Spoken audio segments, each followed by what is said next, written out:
I paid taxes every year. Now I can't get enough to eat. My name is Charlotte. I'm 43, worked inventory for 15 years, and I used to set my alarm for the same time every morning.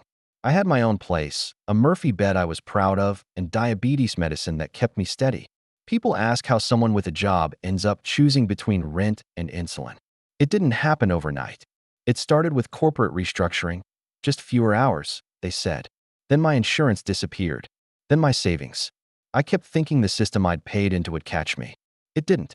Nights got colder. Shelters got crowded. My sister's couch got tense. I learned to shower in 4 minutes and hide my medicine from desperate people. The hardest part wasn't sleeping on concrete. It was realizing I'd stopped seeing myself as temporarily unlucky and started seeing myself the way that young manager did, as someone who belonged in waiting rooms. Let me take you back to the morning the eviction notice came, and the phone call that changed everything. When you've been paying in your whole life, how far can you fall before the safety net catches you? Or do you just keep falling? I paid taxes every year. Now I can't get enough to eat. My name is Charlotte Kensington. And for 15 years, I set my alarm for 5:47 a.m. every weekday morning. Not 5:45, not 5:50. 5:47 gave me exactly enough time to take my insulin shot, brush my teeth, and make coffee before catching the 6:32 bus to Precision Auto Parts that I managed inventory there. Spark plugs, brake pads, oil filters, thousands of small parts that kept cars running and people moving. I knew every aisle, every supplier, every seasonal rush. Christmas meant more battery sales. Summer meant air conditioning repairs. Spring brought the brake jobs from people who'd put off winter maintenance too long. My studio apartment in Riverside wasn't much, but it was mine. The Murphy bed folded into the wall each morning, transforming my bedroom into a living room with one smooth motion. I'd bought the place 8 years ago when the building went condo. The monthly payment was $980, manageable on my $2,847 take-home pay. I kept my budget written on a yellow legal pad taped inside my kitchen cabinet. Rent, utilities, groceries, insulin, savings. Everything had its place and purpose. The diabetes had been part of my routine for 12 years now. Morning shot at 6:15, afternoon snack at 2:30, evening dose at 8 o'clock. My insurance covered most of the cost, leaving me with a $45 monthly copay that I paid without thinking. The disease felt managed, contained, like another item on my budget list. That Tuesday morning started like any other. Coffee brewing, insulin measured, Murphy bed folded away. I checked my phone while the coffee finished. No texts, 3 emails. 2 were junk. The third had a subject line that made my stomach drop. Important update. Workforce restructuring. I read it twice, standing in my kitchenette. Coffee growing cold in my hand, due to market conditions and operational efficiency requirements. Precision Auto Parts will be implementing workforce adjustments across all departments. Affected employees will meet with HR on Friday to discuss new schedules and compensation structures. We appreciate your patience during this transition. 15 years. I trained half the people in that warehouse. I'd covered weekend shifts when others called in sick. I'd never missed a deadline, never lost a shipment, never cost the company a single customer complaint. Surely that counted for something. But my hands were shaking as I poured my coffee, and it wasn't from low blood sugar that I spent the morning watching my co-workers' faces for clues. Meredith from receiving looked pale. Tony from shipping kept checking his phone. Derek, my manager, someone I trained 2 years ago when he was promoted from the loading dock, avoided eye contact entirely when he walked through my section. Lunch, the rumors were flying. 20% workforce reduction. Hours cut across the board. Some departments eliminated entirely. I ate my sandwich at my desk and tried to calculate how much I could afford to lose. If they cut me to 35 hours, I'd still have insurance. 30 hours would be tight, but manageable. Below 30, and I'd lose my health coverage. That I pulled out my phone and Googled insulin cost without insurance. The first result made me put the phone down without reading further. AT230. I took my afternoon snack break, an apple and a string cheese, same as always. My blood sugar was running high, probably from stress. I thought about taking an extra unit of insulin, but decided to wait until dinner. Stress spikes usually came down on their own. The rest of the afternoon crawled by. I counted spark plugs and tried not to think about Friday's meeting. 15 years of showing up, doing the work, being reliable. That had to mean something. Companies didn't throw away good employees over market fluctuations. But Derek still wouldn't look at me when he walked past my station at 447. I clocked out and caught the bus home. The familiar rhythm of the commute, the stops, the faces, the view of the highway through scratched windows, felt different now. Everything looked the same, but something fundamental had shifted. Back in my apartment, I pulled the yellow legal pad from my cabinet and spread it on my small dining table. The numbers that had seemed so solid that morning now felt fragile, theoretical. What if they cut me to 25 hours? 20? What if the restructuring meant my position disappeared entirely? I made dinner: baked chicken breast, steamed broccoli, brown rice measured to the quarter cup. The same meal I ate every Tuesday, part of the careful routine that kept my blood sugar stable and my grocery budget predictable. But tonight it tasted like cardboard. My phone buzzed. A text from my sister Elena in San Bernardino. "How was your day?" I stared at the message for a long time before typing back, "Fine." Busy at work that I couldn't bring myself to tell her about the email. Not yet. Not until I knew what Friday would bring. The HR meeting was scheduled for 2 p.m., and I spent the next 3 days watching the clock and studying my coworkers' faces for signs of what was coming. Friday arrived with the kind of fake cheerfulness that made everything worse. Derek had put up a banner in the break room. Q1 goals.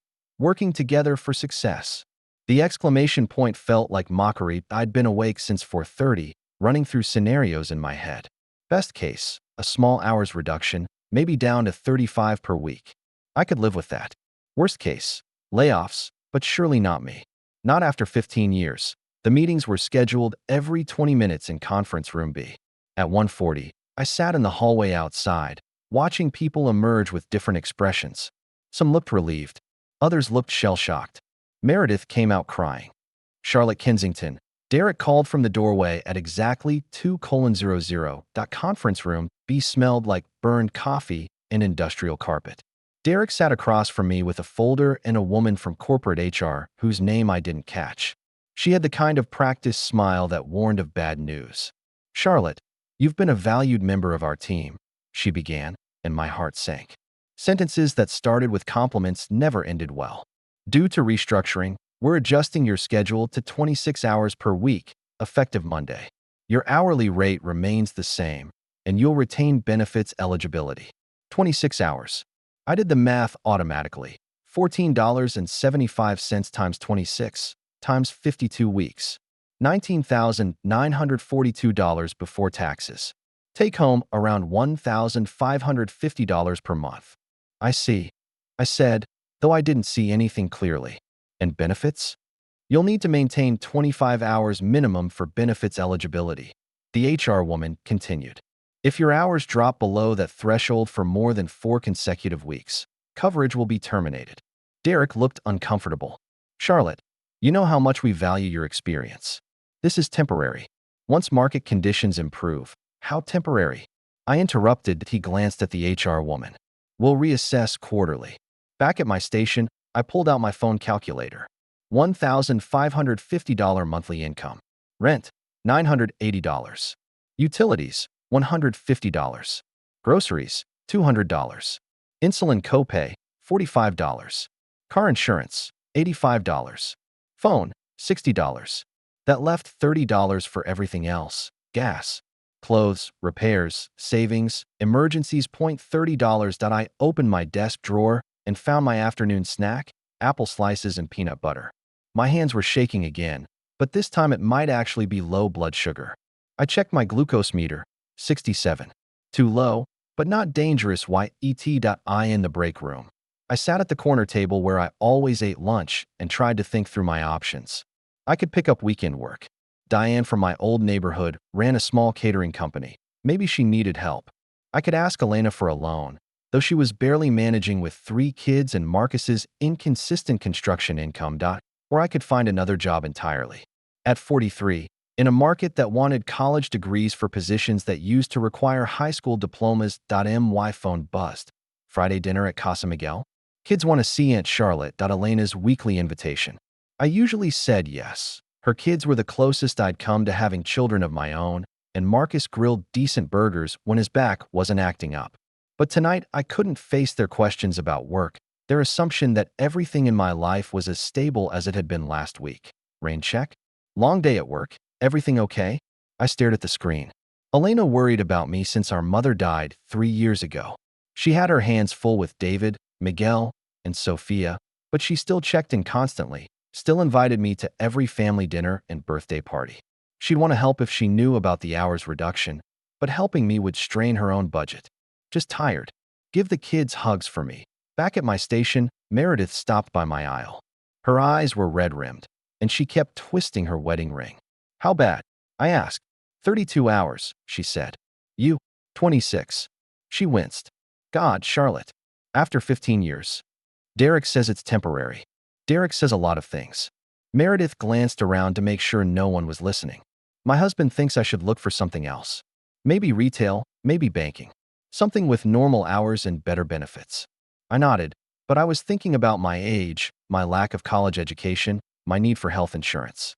Banking wanted degrees. Retail wanted young people who could work nights and weekends without complaining about their joints. AT447. I clocked out for what felt like the last time in my old life.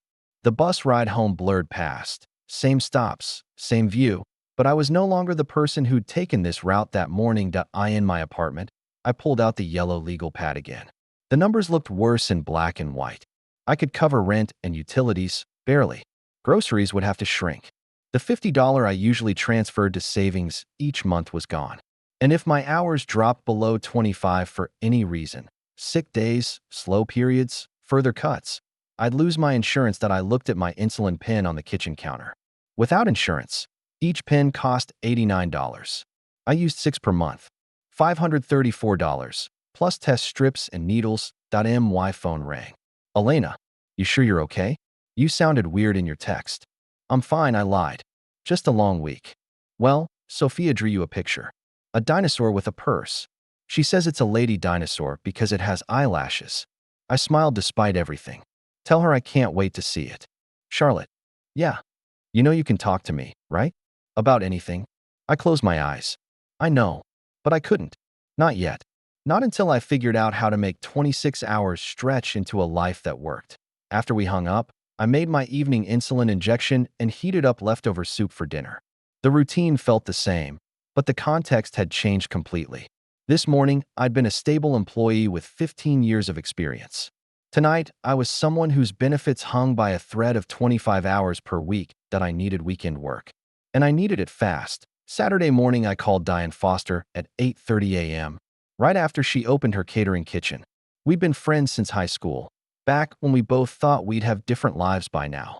She'd built something solid with Elegant Affairs Catering, small but steady, mostly wedding receptions and corporate lunches in Riverside and San Bernardino counties.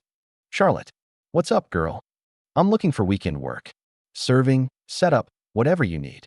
A pause. Everything okay? You've never asked about catering work before. Hours got cut at precision. I need to make up the difference. Shit. How bad? Bad enough. Diane knew me well enough not to push for details. I've got a wedding reception tonight. Garden party setup, about 60 guests. It's outdoor work. You okay with that? I can handle outdoor work. $12 an hour, probably 6 hours total. Setup starts at 3, reception runs until 9. You'll need black pants, white shirt, comfortable shoes. $72. Not much, but every bit helped. I'll be there. Text me your address. I'll pick you up at 2:30. I spent the morning at the laundromat, washing my one good pair of black dress pants and a white button-down shirt I hadn't worn since my last job interview. The clothes felt optimistic in a way that hurt, remnants from when I thought I might need to dress up for success instead of survival. T2:30 sharp.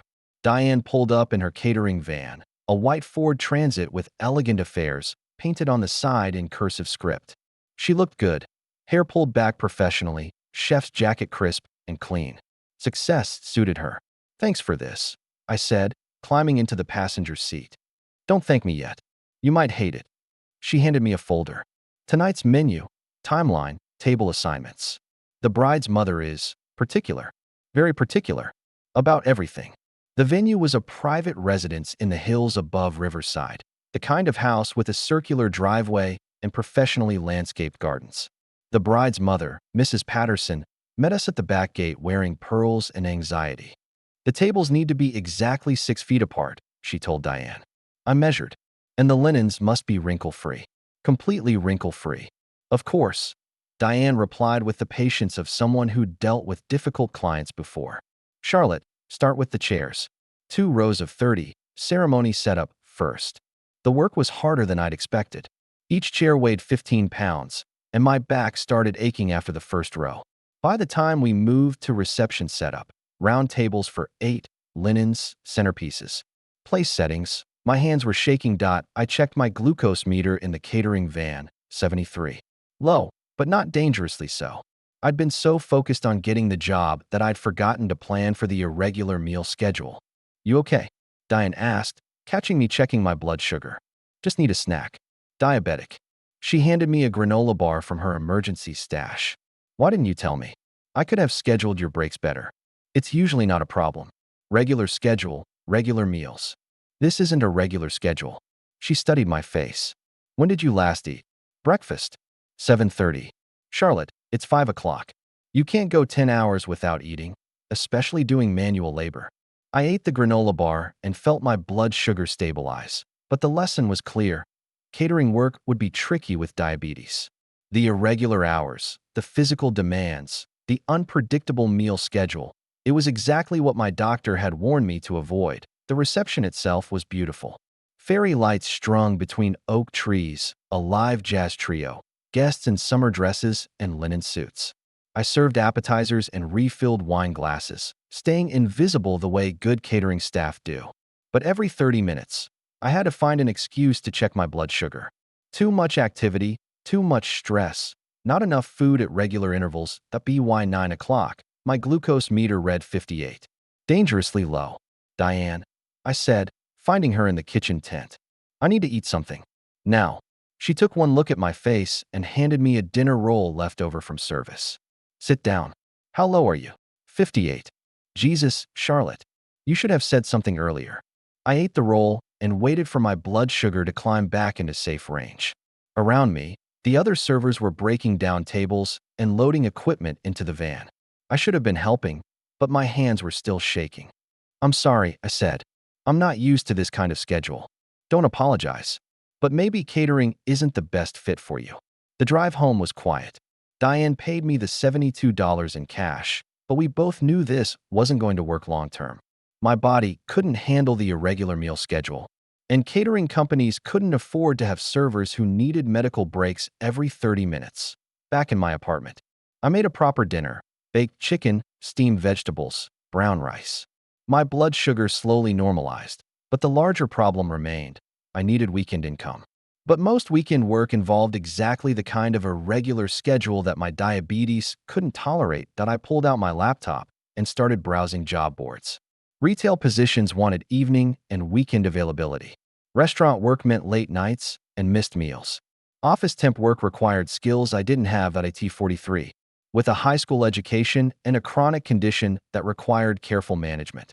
My options were narrower than I'd realized. My phone buzzed. A text from Diane. I'm sorry tonight didn't work out. If you need a reference for other jobs, I'm happy to help. I appreciated the offer, but I was starting to understand that the problem wasn't just finding work.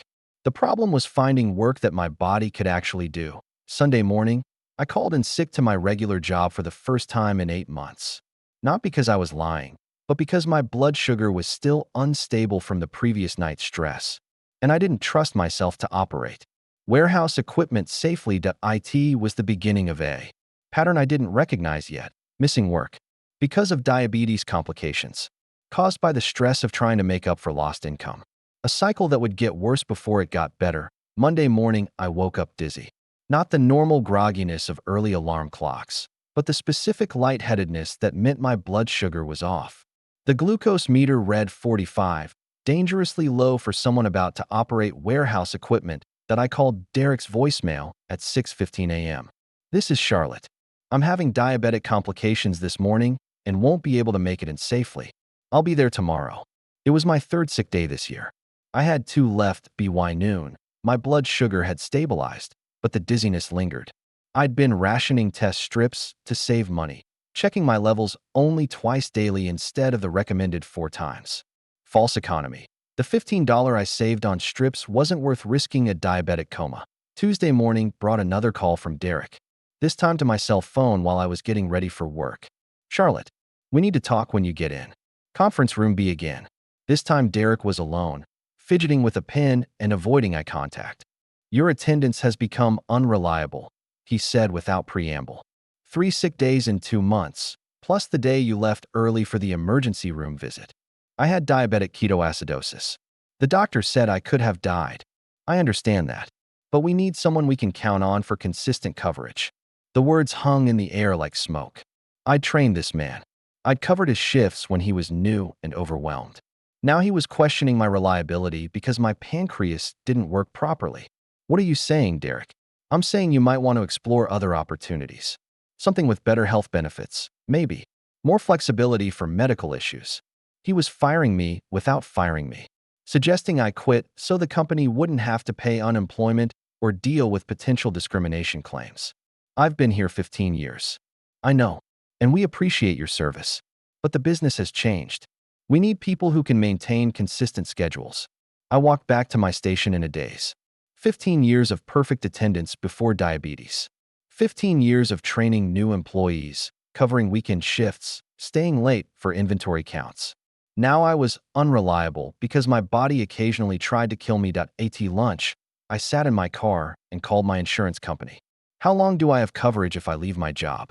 Cobra continuation is available for 18 months at full premium cost. What's the monthly premium? For your current plan, $847 per month. I hung up without saying goodbye. $847.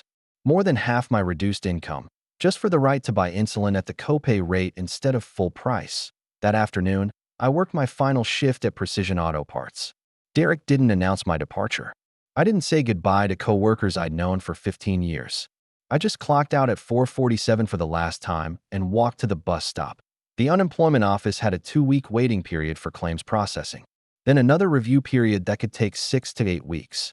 Meanwhile, my insurance would end in 6 weeks whether I quit or waited to be fired. At home, I spread my bills across the kitchen table and tried to calculate survival. Unemployment might pay $320 per week if approved. Cobra would cost $847 monthly. Insulin without insurance would cost $534 monthly. The math was impossible. I couldn't afford to keep my insurance, but I couldn't afford to lose it either. The letter from HR arrived on a Thursday, certified mail that required my signature. My insurance would terminate in exactly 6 weeks due to insufficient hours worked to maintain benefits eligibility. 6 weeks to figure out how to afford insulin that cost $89 per pen. I needed 6 pens monthly. Without insurance, $534. With Cobra, $45 copay, but $847 monthly premium.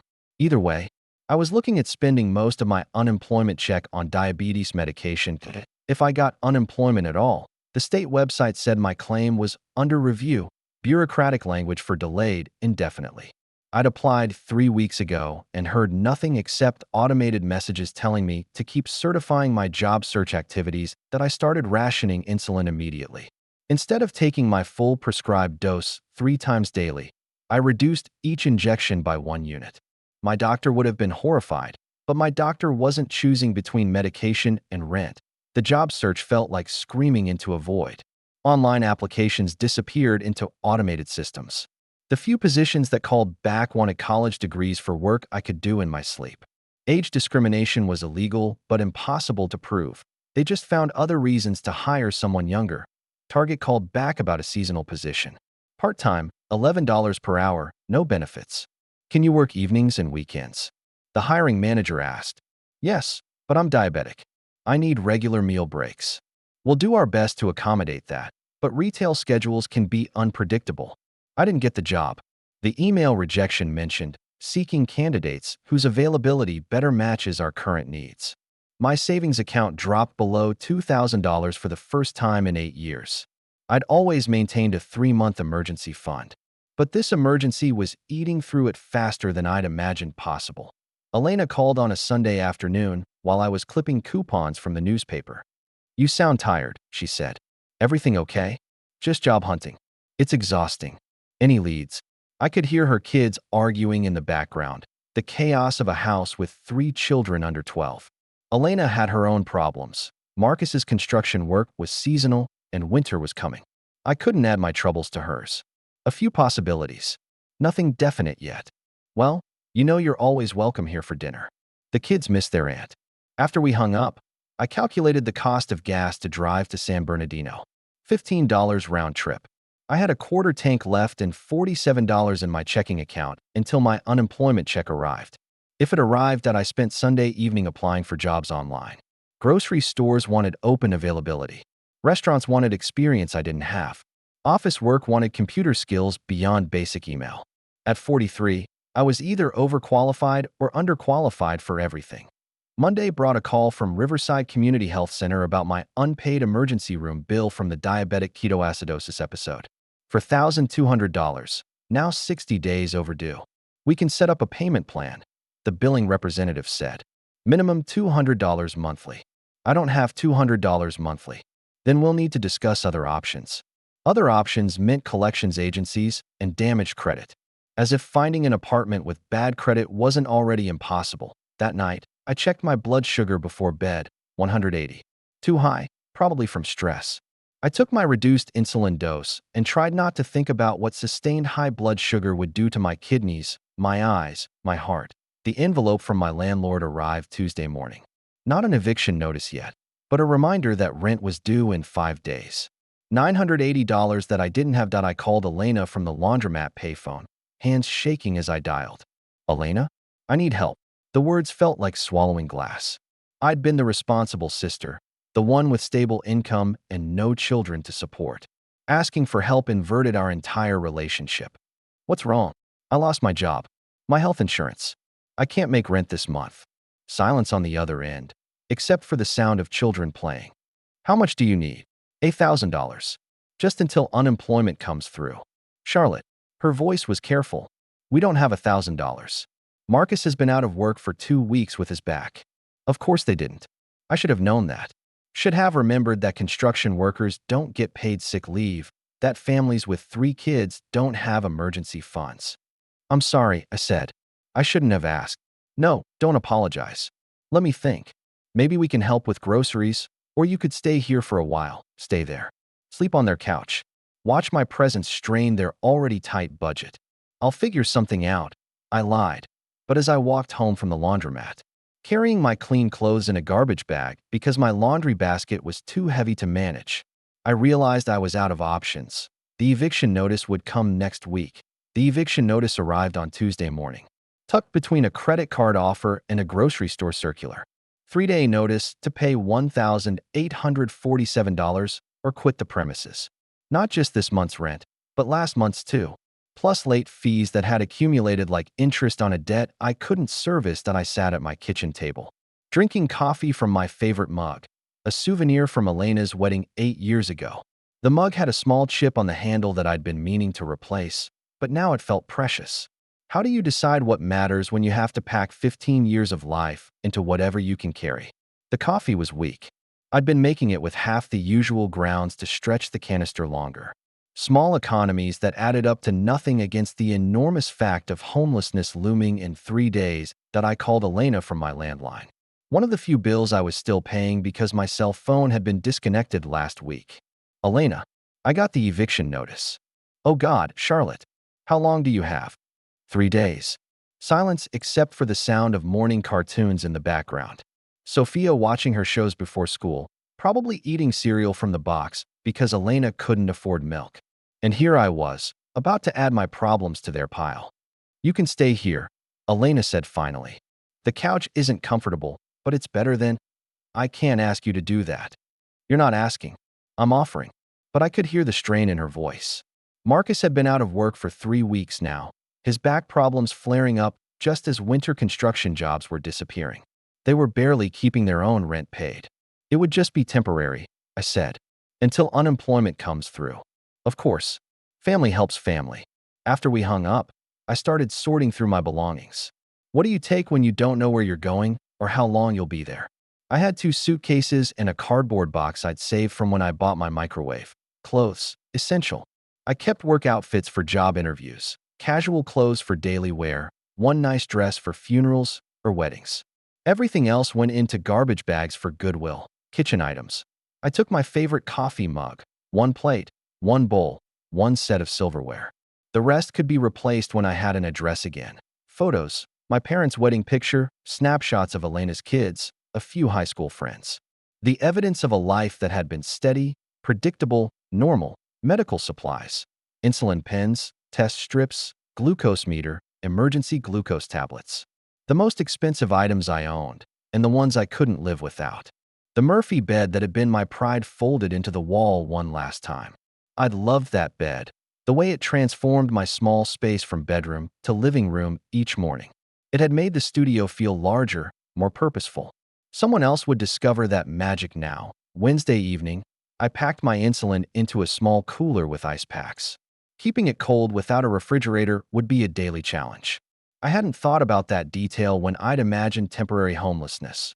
All the small systems that keep a diabetic alive require stable housing.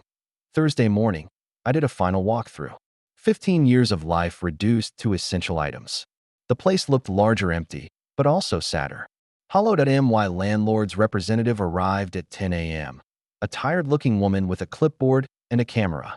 She documented the apartment's condition with the efficiency of someone who'd done this many times before. "Keys on the counter," she said without looking at me. "Make sure you take everything. Whatever's left becomes disposal cost." I locked the door from the outside and slipped the keys through the mail slot.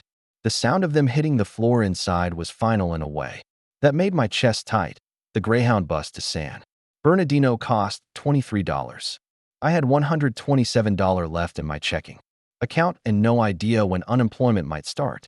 Elena had said they could manage groceries for all of us, but I knew that was optimistic. 5 people eating on a budget designed for 4 was mathematics that didn't work. As the bus pulled away from Riverside, I watched my neighborhood disappear through scratched windows.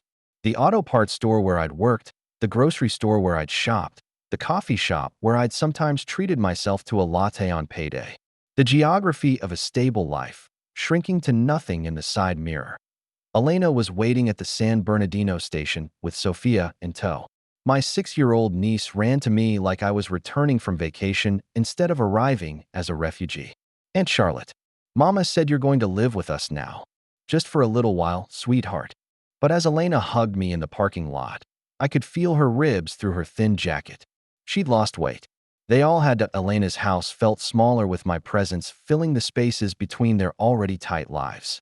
2 bedrooms, 1 bathroom, and a living room that served as dining room, homework space, and now my bedroom. The couch was beige corduroy, worn soft in places where Marcus watched evening TV. And it would be my bed for however long this arrangement lasted. David, Miguel, and Sophia clustered around my suitcases like I'd brought presents instead of problems. At 12, David was old enough to understand that adults didn't usually sleep on couches unless something was wrong. But he was kind enough not to ask direct questions. "Can Aunt Charlotte help me with math homework?" Sophia asked Elena. "If she wants to, baby, but let her get settled first." I wanted to.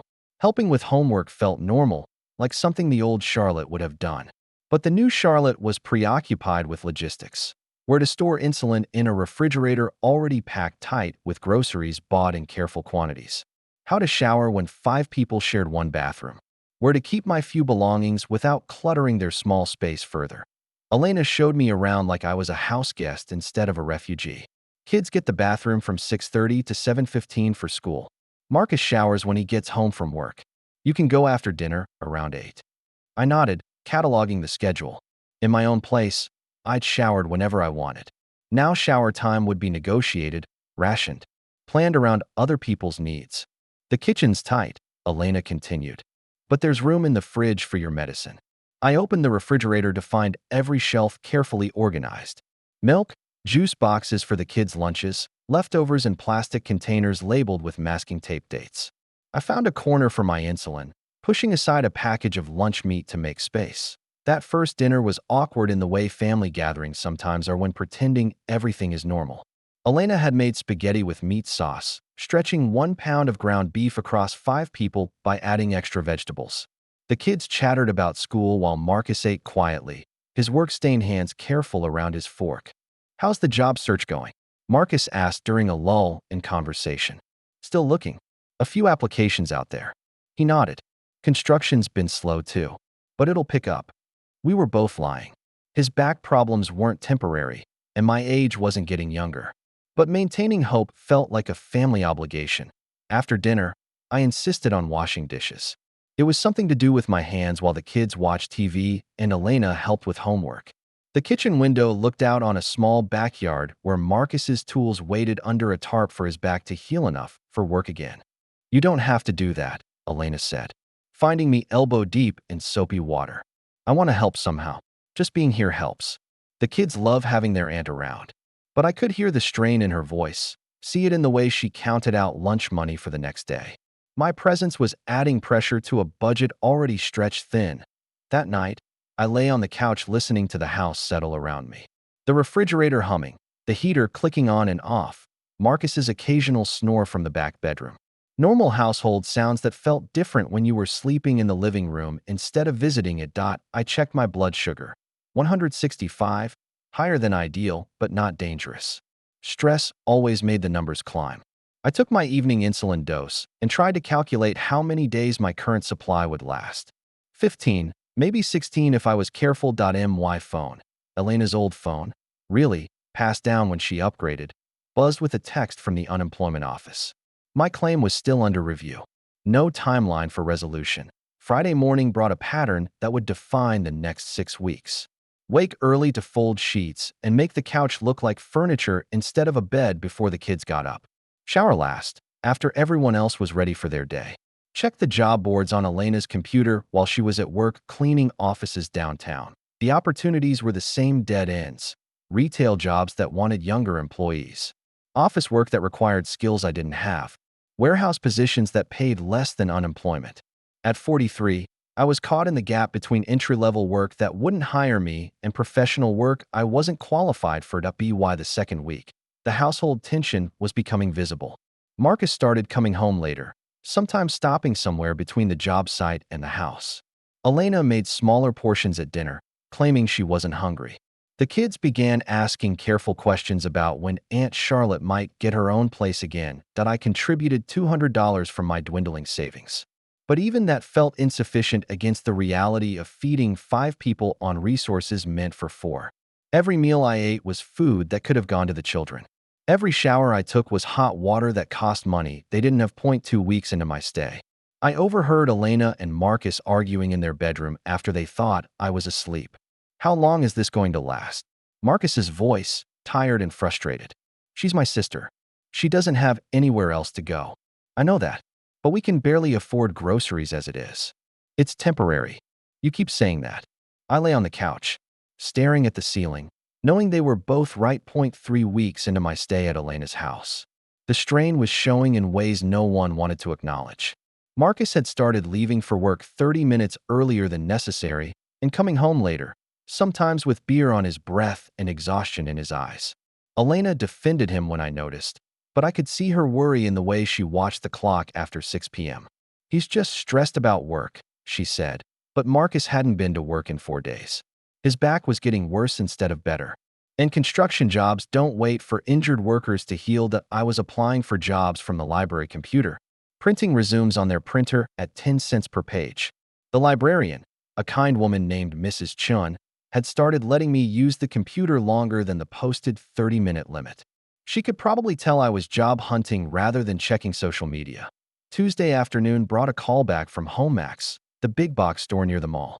The hiring manager was younger than David, with the kind of aggressive cheerfulness that meant he'd been promoted recently and was still proving himself.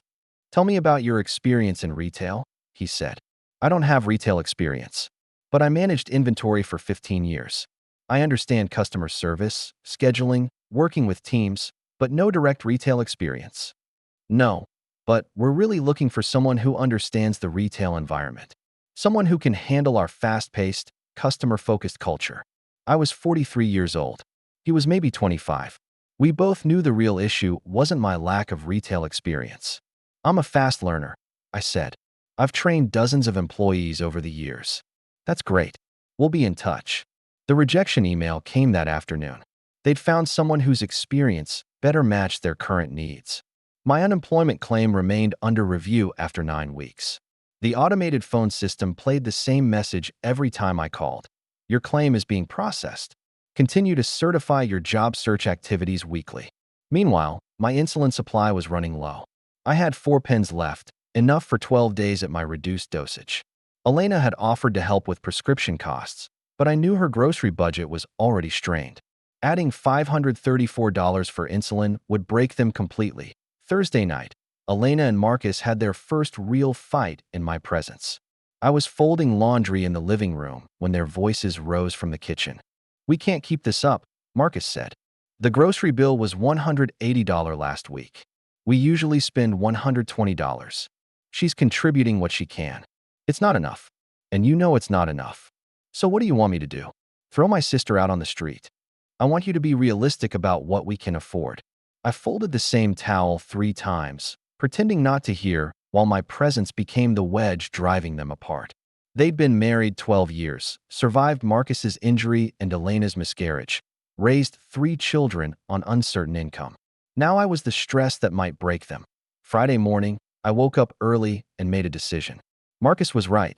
This couldn't continue. I was destroying their stability to preserve my own comfort. The library. I researched homeless shelters instead of job opportunities. Riverside Rescue Mission had a 30-day program for single women. Lottery system for beds, but I might get lucky. Intake was Monday through Friday between 9 a.m. and 3 p.m. The other options were bleaker. Overnight shelters that emptied each morning. Waiting lists for transitional housing. Church programs that provided meals but no beds. At 43, I was learning about a world I'd never imagined needing. That evening, I told Elena I'd found a place to stay. "What kind of place?" "A boarding house," I lied. "Month-to-month rental. Very affordable." She looked relieved and guilty at the same time. "Are you sure? You're welcome here as long as you need." But we both knew that wasn't true anymore. Saturday, I packed my belongings back into the same suitcases I'd arrived with 6 weeks earlier. The kids helped, Sophia carefully folding my sweaters while David and Miguel pretended this was normal. "Will you visit us in your new place?" Sophia asked. "Of course, sweetheart." Sunday dinner was my last family meal for a long time, though none of us said that out loud. Elena made tacos, and Marcus opened a beer, and the kids argued over who got the last of the sour cream. Normal family chaos that I would miss desperately. That night, I lay on the couch for the last time, listening to the house breathe around me. Tomorrow I would take the bus back to Riverside and hope the shelter had an open bed. If not, I'd figure something else out. At 3 a.m., I found Marcus in the kitchen, drinking coffee and staring out the window at his unused tools. "Couldn't sleep?" I asked. He shook his head. "Back's killing me." "You." "Just thinking." We sat in comfortable silence for a few minutes. Marcus had never been talkative, but he was a good man under pressure he couldn't control. "I'm sorry," he said finally, "about how this worked out. You don't have anything to apologize for. Elena loves you.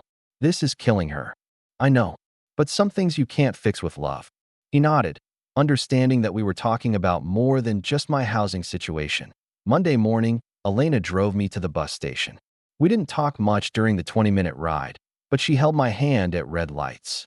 "Promise me you'll call," she said as we said goodbye. "Even if it's just to say you're okay." "I promise."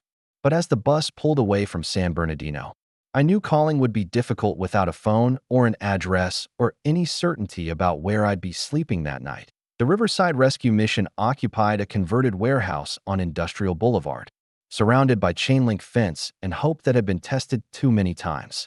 I stood outside the intake door at 8:45 a.m. with my 2 suitcases, watching other women arrive for the daily bed lottery. Ruth Washington sat on a milk crate near the entrance, smoking a cigarette and observing newcomers with the expertise of someone who'd navigated this system before.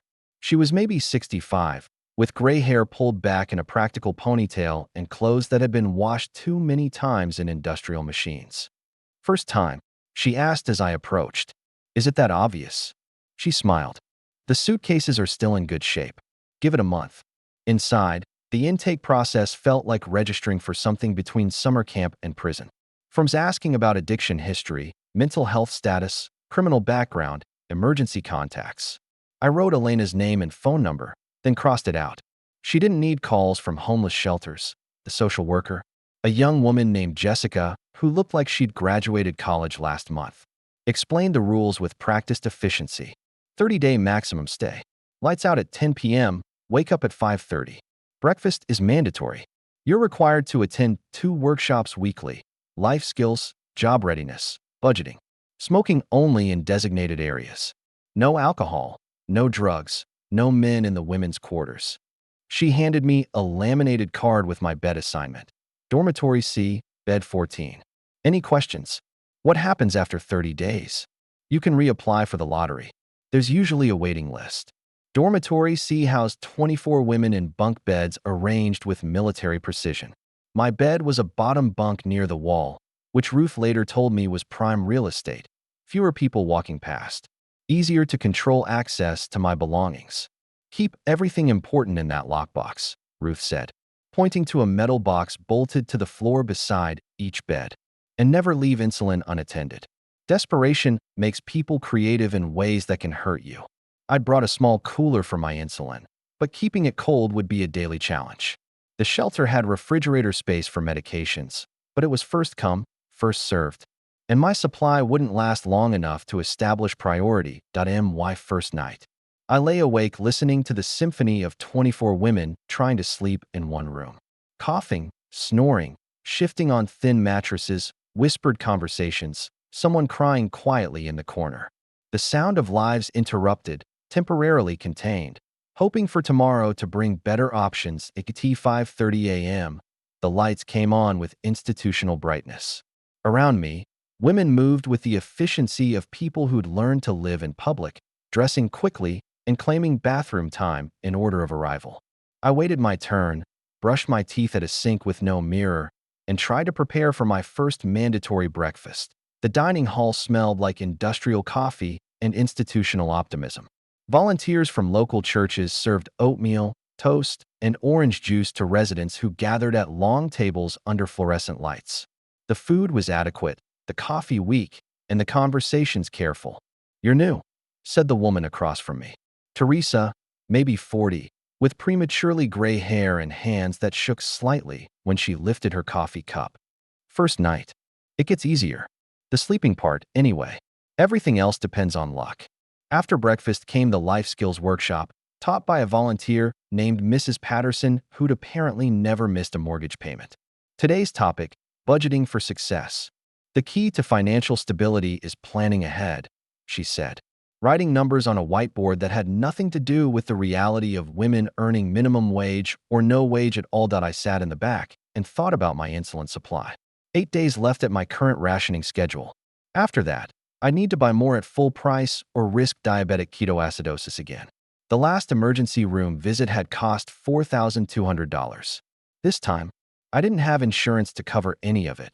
During the afternoon job search period, I used the shelter's computer to apply for more positions. The same cycle: online applications that disappeared into automated systems. Requirements for experience I didn't have. Age discrimination disguised as cultural fit concerns. Ruth found me there, staring at rejection emails. "How long since you worked?" she asked. "For months." "That's not bad. I've been out 2 years. Started with my husband's death, medical bills, lost the house. Now I'm too old for most jobs and too young for Social Security." She'd been cycling through the shelter system for 18 months. 30 days here, a few weeks on the street. Back to the lottery when space opened up. It was a life of careful planning and no control, surviving day to day while hoping for a break that might never come. "The trick," Ruth said, "is not letting this place become normal. Some women get comfortable here. 3 meals a day, shower facilities, no rent to worry about. But comfortable isn't the same as stable." That evening, I called Elena from the payphone outside the shelter.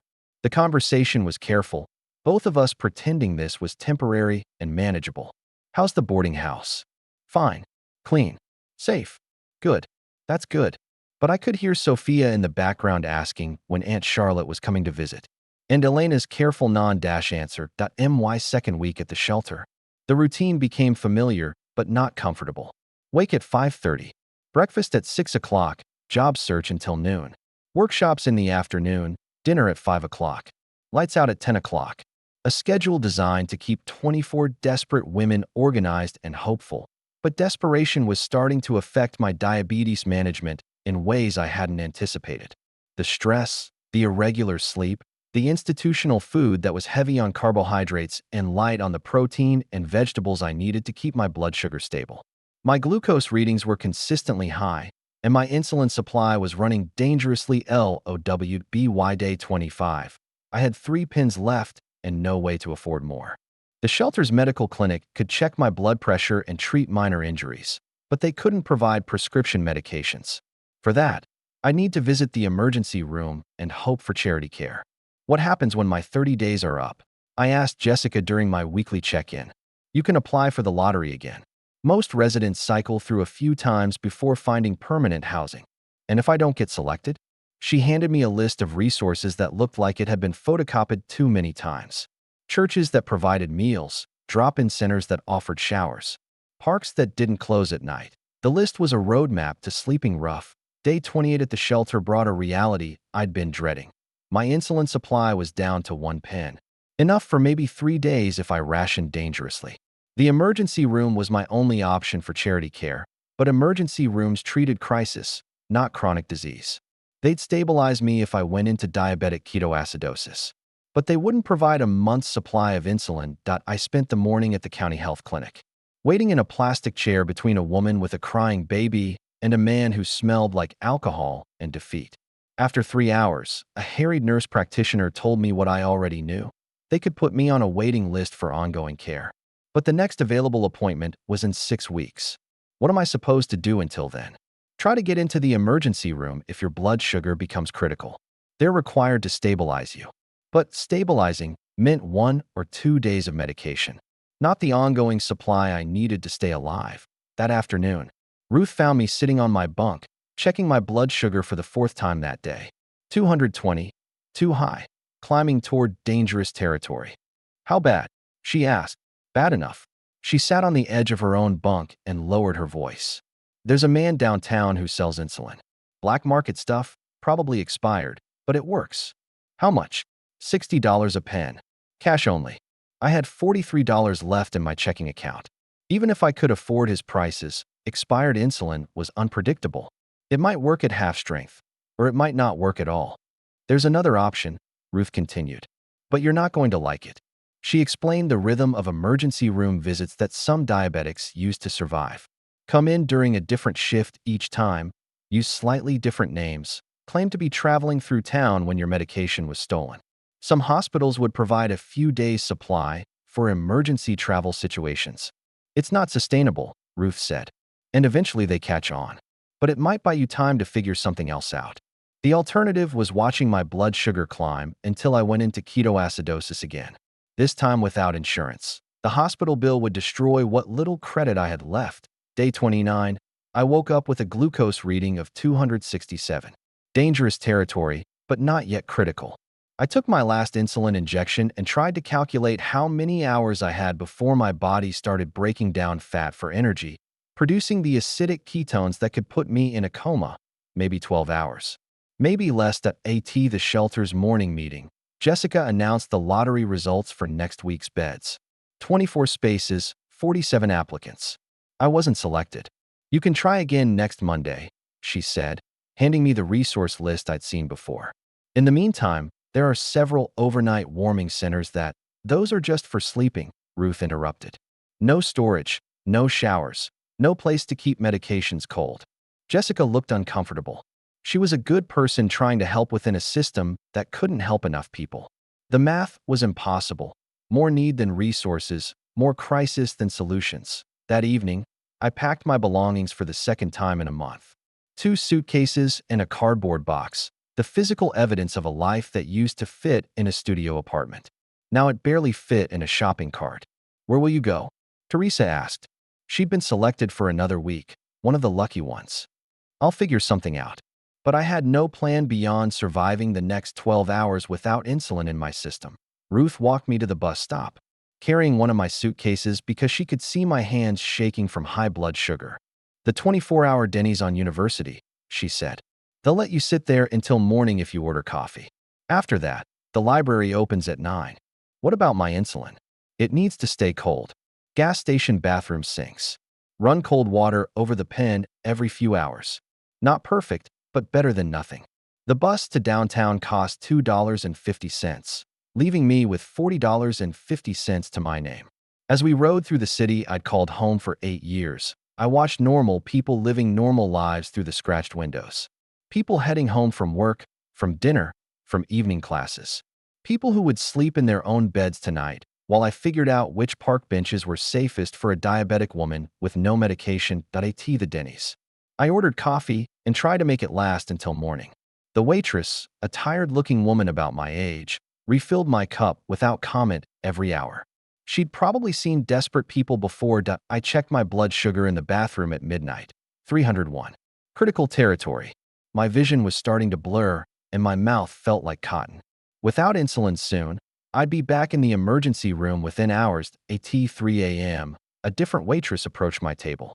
Younger, less patient. You need to order food or leave. I ordered toast I couldn't afford and tried to eat it while my stomach churned from ketosis.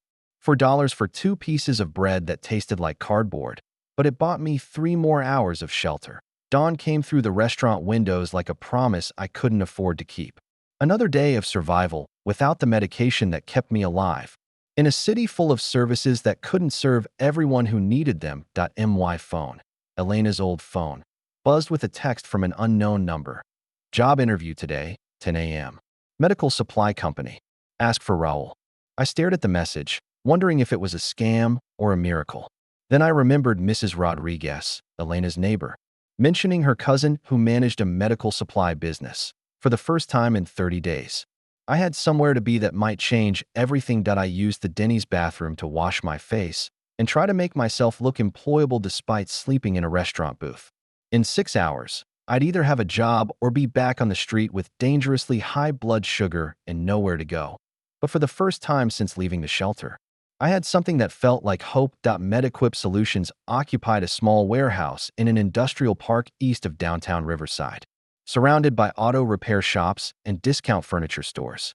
I arrived 30 minutes early, using the time to check my blood sugar in the parking lot. 324, dangerously high, but I was still conscious and thinking clearly. Raul Martinez looked like he'd worked with his hands his whole life. Maybe 55, with graying hair and the kind of practical clothes that suggested he understood physical work. His office was a glass-walled corner of the warehouse floor, surrounded by shelves of medical equipment I couldn't identify. Mrs. Rodriguez says you're Elena's sister, he said, gesturing to a folding chair across from his metal desk. She says you're reliable. I try to be. 15 years at the same job tells me you're more than trying. What happened there? I could have lied, created a story about corporate restructuring that sounded better than the truth. Instead, I told him about the hour cuts, the medical emergency, Derek's suggestion that I explore other opportunities. Diabetic? He asked. Type 2. Well controlled when I have access to medication. He nodded. My father was diabetic.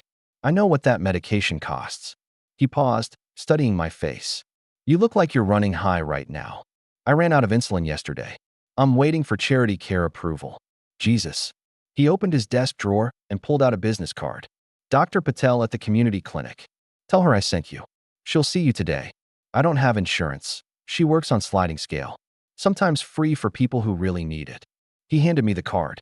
But first, let's talk about this job. The position was night security, Monday through Thursday, 10 p.m. to 8 a.m. Walk the perimeter every hour, monitor alarm systems, sign for deliveries.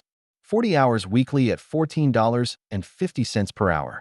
Basic health insurance after 90 days. The work isn't complicated, Raul continued, but it requires someone I can trust alone with expensive equipment. Someone who shows up consistently and doesn't create problems. Why nights? Insurance discount for overnight security. Plus, most of our deliveries come between 5 a.m. and 7 a.m. Someone needs to be here to receive them. He didn't ask about my recent homelessness or why I looked like I'd slept in a restaurant booth. He asked about my experience with security systems, none, my comfort level with being alone for 10 hours, fine, and whether I had reliable transportation, the bus system. When can you start? Tonight, if you need me to. Let's say Monday. Gives you time to get your medical situation sorted out. He stood and extended his hand. Welcome to MedEquip Solutions. Walking out of that warehouse, I felt something I hadn't experienced in months. Possibility. Not certainty, not security, but the beginning of a path that might lead somewhere stable. To AT Dr. Patel's clinic. The sliding scale fee for an emergency visit was $25. She examined my blood sugar logs from the past week and wrote prescriptions for insulin and test strips with the efficiency of someone who'd treated uninsured diabetics before. Charlotte's story begins in crisis. With only $15 left, she cannot afford insulin. A pharmacist agrees to hold her prescription until her first paycheck advance. That night, she sleeps on a bench in Fairmount Park, her blood sugar climbing dangerously high. But for the first time in weeks, she has a plan. Steady income starting Monday, health insurance in 90 days, and a job that acknowledges her diabetes instead of forcing her to hide it. During her first night on the job as a security guard at MedEquip Solutions, she feels the weight of responsibility, safeguarding millions of dollars of medical equipment that people's lives depend on. Raul, her trainer, helps her learn the rhythms of the overnight shift. Within 2 days, with her paycheck advance, she can finally buy insulin and test strips. Her blood sugar stabilizes and clarity returns, but employment doesn't immediately solve homelessness.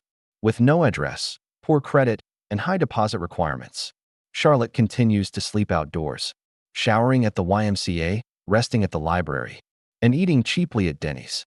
Her schedule inverts to fit her night shift, sleeping in the park during the day, showering at the Y, and working nights. It's survivable, but precarious. Elena, her sister, learns through a mutual connection that Charlotte has found work. Concerned, she pushes Charlotte to admit she's still unhoused. Through Mrs. Rodriguez, Elena's neighbor, Charlotte hears about Bernie's boarding house. For $480 a month and a deposit payable over time, Bernie offers her a room with basic furniture and shared facilities. Charlotte moves in with the little money she has, grateful for a locked door, refrigeration for insulin, and roommates who understand hardship. A veteran, a recovering addict, a survivor of abuse. For the first time in months, she feels safe. 18 months later, Charlotte's routines are stable. She works 4 nights a week, manages her diabetes carefully, and builds small savings. The boarding house becomes a home. She decorates her room, saves money monthly, and develops friendships with housemates. Raul gives her raises, and with health insurance, her insulin is secure. Her relationship with Elena normalizes. They talk weekly, but Charlotte doesn't share the full extent of her earlier homelessness. Then Elena's family faces crisis. Marcus, Elena's husband, injures his back and cannot work. Their finances collapse. For the first time, Charlotte is able to help. She gives them $200 for groceries, reversing the dynamic of always being the one in need. Soon after, Marcus's back worsens, requiring emergency surgery and leaving him unable to return to construction. Medical bills pile up, and Elena despairs. Charlotte offers to move in and help with expenses and childcare. Bernie agrees to hold her room at half rent. This time, unlike her first dependent stay, Charlotte contributes meaningfully. 6 months later, the family adapts.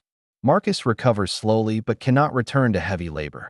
He considers retraining for HVAC repair, though fears his age and lack of schooling. With financial strain heavy, Charlotte, Elena, and Marcus apply for temporary disability benefits. After months of appeals, Marcus is approved for $600 a month during retraining, allowing Charlotte to move back to Bernie's while still supporting the family financially. 2 years pass. Marcus completes HVAC training and secures steady work in heating and cooling, a job less physically demanding. Elena transitions to managing accounts for the same company. Their children adapt.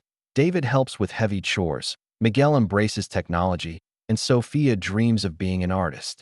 Charlotte, meanwhile, saves nearly $2,000, earns a promotion to assistant supervisor at MedEquip, and keeps her health stable with proper medical care. She builds a life that is careful but sustainable. Generic groceries, modest savings, library books, a sense of future plans. Then Marcus re-injures his back. This time it is muscle strain, not spinal collapse, but still enough to keep him bedridden for weeks. Elena cannot balance childcare, work, and his care alone. Charlotte steps in again, covering mornings, supervising homework, and managing the household. Because she now has stability, her support feels voluntary rather than desperate. Marcus recovers and returns to light duty, proving his diagnostic skills have become valuable to his employer. Life stabilizes again. Charlotte returns to Bernie's, her independence intact, but her ties to family stronger than ever. When Elena later faces the challenge of all three children getting sick at once, Charlotte again volunteers to help, showing how mutual support has replaced one-sided dependence. Through years of instability, small victories, and disciplined choices, Charlotte transforms her life from survival on a park bench to sustainable stability. She learns that resilience is not only about enduring hardship, but also about creating conditions where she can help others. Her journey demonstrates how thin the margin is between despair and recovery, but also how small kindnesses, from a pharmacist, a police officer, Raul, Bernie, and Elena, can create space for rebuilding. By the end, Charlotte is no longer the sister who needs rescuing. She is the aunt who shows up with groceries, the employee Raul trusts completely, the tenant Bernie welcomes, and the sister Elena can lean on. The cycle of survival becomes one of mutual support, proving that even fragile stability can blossom into lasting strength.